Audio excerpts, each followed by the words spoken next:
IFM News. IFM News. IFM News. Lokal.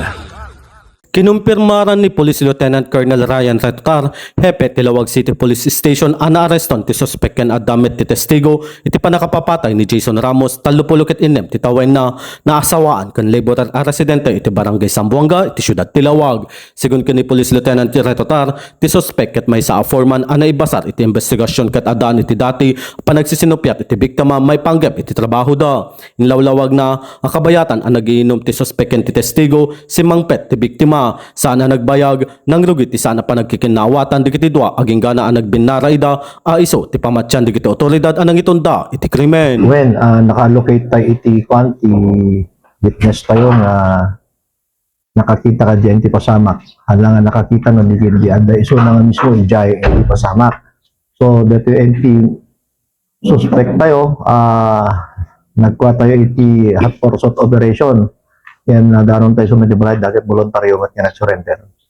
Basically, ito investigation tayo. Dagap dito biktima kang dito suspect tayo kat nagdadanon na nga rod. Ijay balay ito witness tayo nga nag-iintaw. Yan nakastata the heated argument na nagkabilda. Then and there, based on the accounts of the witness at it dinanog na or something like the hard object na naitama dyan ti ulo ti biktima. So, after that, based ka dyan ti statement ka, nagkuyog da, hanapan nangi bilan, ti dyan ti kabakiran dito biktima. May nakikita dito'y inbatad to opisyal abasar iti postmortem examination nasarakan iti bangkay iti biktima digiti sugat iti rupa tenged barukong bukot ken buksit naibasar iti resulta ti rason na panakatay na ket iti panakamalo wenno panakadangran iti biktima iti agdama addan iti kustodya Tilawag City Police Station ti suspect kabayatan a may sagsagana ti kaso a murder a may pila kontra ken kuana. Tinulungan ni witness dito'y suspect na nangi-dispose ka deto'y bagi deto'y biktima kapot ako nakano deto'y suspect tayo ket noong katumulong iramraman ka nga papatayin. So ti kunan sa mabuting mo deto'y witness tayo so tinulungan na isuna. Ay evaluate to pa siguro apo ti IDP deto'y no sumbek nga eyewitness when no suspect.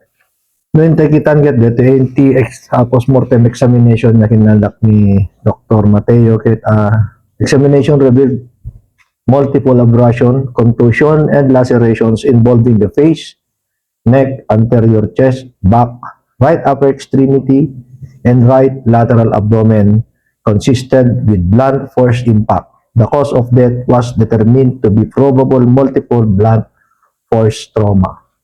Ijay mismo si Degti Balay mismo dati witness tayo nga nagiinuman na. Yes na kuna na dito itatay nga the cause of death was determined to be probable multiple blunt force trauma. Kahit nasa ngayon baka nanaluin nun. Ni suspect katrabahuan or foreman ni victim kani dati witness.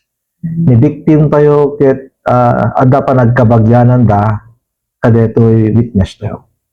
Na aking balay dyan nagiinuman na. Kabayatan na may palagip ang nasarakan ti bangkay ni Ramos iti may sapaset iti kabakiran iti barangay Sambuanga iti Kalabes kalpasan ang nakita daw ito iti may isang individual ang mapan kumamangayo iti lugar. Para iti IFM News, Idol Rain Santos, Tatak, IFM. IFM News. IFM News. IFM News. Lokal.